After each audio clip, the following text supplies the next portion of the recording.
2012. I was in college and I was really starting to expand my love for comic books and everything comic related.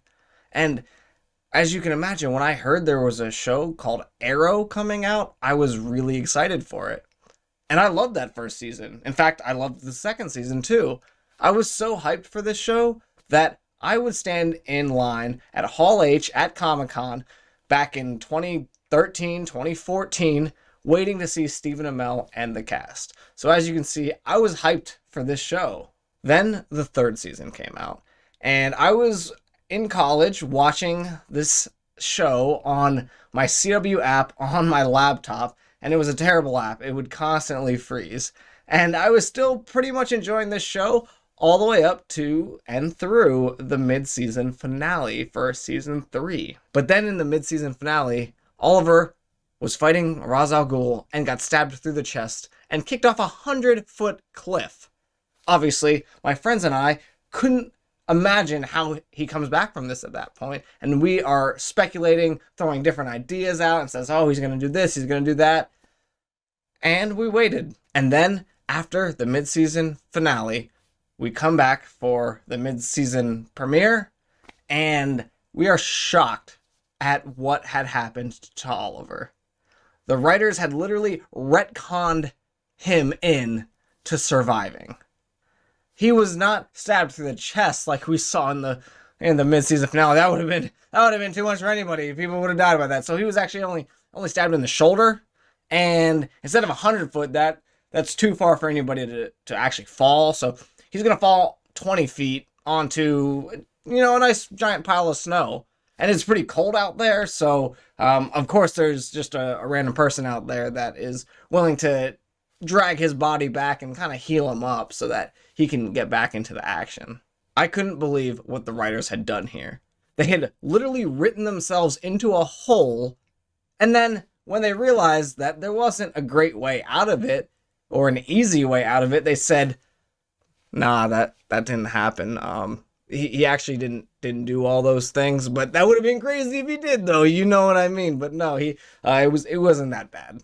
Mind you, this show is based on comic books. They could have literally gone to hell, took Oliver's soul, dragged it out, and threw it back in his body, and that would have made sense for the universe that we're living in. But instead, they'd rather say, this is a problem that's a little too hard for us, so that's actually not what we're going with. Are you kidding me? But okay, it's fine. I'm gonna just get past it. It's in the past, whatever, it happened, let's move on. Alright, season finale, season 3. Rematch, Oliver, Roz. Now they go to fight. Oliver's been fighting all night. He's injured, and he hasn't learned anything new since the last time they fought. He's actually probably in worse shape now than he was before he fought the first time. But Oliver can win because why? Oh, he can win because the writers need him to win, otherwise there's not a season 4. Are you kidding me? Is this what? Why is this any different than the first time they fought?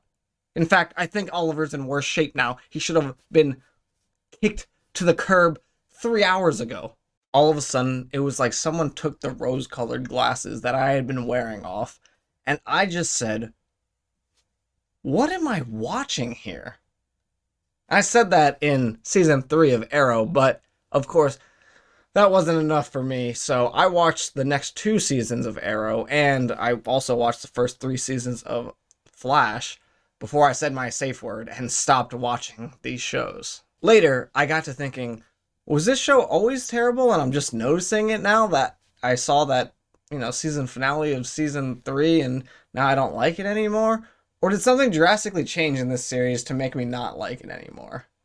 I actually lean towards something drastically changing throughout this series that made me not like it anymore.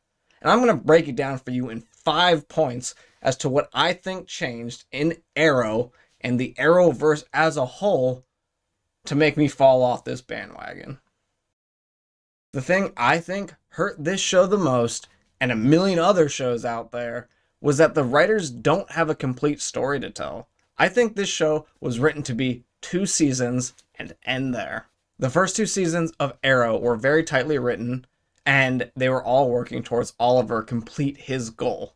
And it was him and then a bodyguard and a tech geek that wasn't even witting at the time of what he was doing. He was just trying to cross off names from a list that got his father and himself stranded in the middle of the ocean, ultimately leading to his father's death. This should have been 2 seasons and end there. Tight story, really good. Move on to the next one. But the CW, like any company really, is there to make money, and they saw that this show was doing really well. And you got to remember, 2012, the first Avengers had just came out, and it was huge. I mean, comic book characters were at the front page of every headline, essentially. So they said, give me another season. The problem here isn't that they wanted more, it's that they wanted more, but they didn't know how much more they wanted. And that led the writers of this show into being very short-sighted and writing for the next episode, for the next season. And it became episodic in nature. And Oliver became very reactionary and not proactive, where he was constantly just reacting to whatever new big bad villain was out there instead of going on the offensive and have a goal for himself. He didn't. He was just there to fight whatever crime happens to pop up at that time. That's a problem for sure, because the show felt very aimless and meandering, but the writers compounded on it by the fact that I don't think they were writing per season. I think they were writing per episode. They wrote an episode and had no idea of what consequences that may have down the road, and then they would deal with those consequences when they popped up. They never had any idea of where the show was going, and I think that was made very clear in the Roz fight in season 3, and they just said, let the next guy deal with it. It's fine. And I think that's extremely lazy writing, and it's essentially just wasting my time at that point.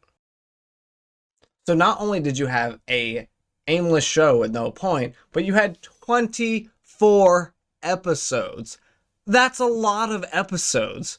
And for a show that's week to week, I just don't have time for that.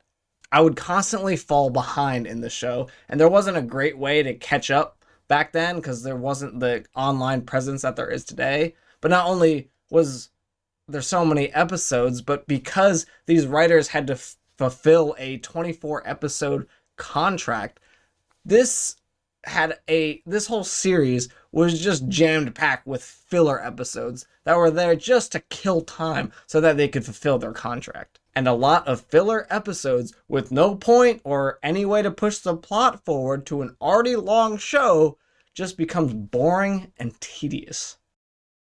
This show thrived by having such a tight ensemble, and the cast members that they had were very limited in this. But when it became a team, then it was now not just one guy making decisions on what he wants to do next, but now you have decision by committee, and you have the whole Oliver Council, and it became really boring at that point to listen to them tell him, no, you can't do this, you should do this, we should do that, and oh my god, freaking do something already, stop talking about it. I hated all of the heartfelt conversations that they had where Oliver wanted to make some morally questionable decisions, and then everybody tried to talk him down and say no. Like, man, I just want to see the Green Arrow kick some ass. I don't want to listen to Felicity for the 16th time tell Oliver that he can't kill somebody. I mean, if you disagree so strongly with his methods, get off the team, because I'm tired of listening to this. It's the same argument over and over and over again. I think the problem was that the show ended up not being about Oliver in the end. It was about the whole team and all the family that came with it. And by the end, I don't even think Oliver was in every episode. I'm actually confident that he wasn't in every episode. And mind you, he is the title character. The title of the show is Arrow, which is him as the Green Arrow. The first time they had a crossover event was the coolest thing in the world. And I had never actually seen really anything like that in a TV show. And then it became a yearly thing with The Flash. And then they added Supergirl. And then they probably added more people that I don't know because I fell off the series by that time. The order in which I had to watch all these episodes got really confusing. And then when they added Supergirl, a show that I didn't even watch, then it was really confusing because I couldn't figure out which episode goes where, what's going on when. Oh, and Legends of Tomorrow, they added that one in too. So there was so many crossovers that I couldn't figure out when I was supposed to watch them, and they didn't happen like the same week ever. I feel like they were always like this week, then that week, then a week after that. Like, it was really weird, and it was going back and forth. I couldn't figure it out. Crossovers should have nothing to do with the other shows, in my opinion. I should not have to watch a recap of what happened in Supergirl for the last 2 seasons to understand what's happening in the episode of Arrow that I want to watch. Let me watch the show that I want to watch and not have to watch all these other ones, because you know what it does? It just makes me fall off at that point. It's not going to make me watch Supergirl. I tried to watch Supergirl, and I'm sure it changed significantly as well since I fell off from watching that. But there's too many episodes, and I don't want to go back, and I don't want to get invested in something like that. Don't make me watch that to watch the one thing I do enjoy. And y'all know what I mean, CW-ifying the show.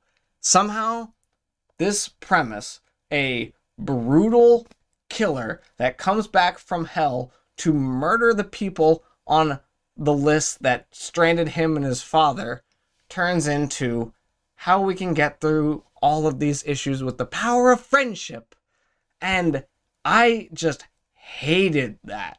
It really hurt to see a show that I had loved so much turn into something that I didn't want to watch at all. And I missed the simpler times that Oliver was just there doing his thing and getting his mission accomplished instead of dealing with all this other crap that wasn't even interesting. Everybody knows the CW trope, and it's a CW show, so it's ridiculous and really YA and stuff, but I thought they had beat that trope and actually made a decent series. But a few seasons later, and they are back to crappy dialogue and just really campy moments. I stand by this show starting off as something special, but with the turns they took with the writing, the number of episodes, the Council of Arrows, the crossovers, the CW-ifying, this show went into a tailspin that led to a crash that was worse than Oliver's at the mid-season finale of season 3. Now that's been my analysis of Arrow and really the whole Arrowverse, and I think all of these points translate over to the other Arrowverse, Flash, Supergirl, Legends of Tomorrow, whichever other ones are out there. I think these points stand true to all of them, and you could probably relate them to this very video. But I would love to know if you guys agree with me or not, and if you don't, please let me know. Whatever your thoughts, though, I'd love to hear them. So for now, this is Keegan signing off. I will catch you all in the next video.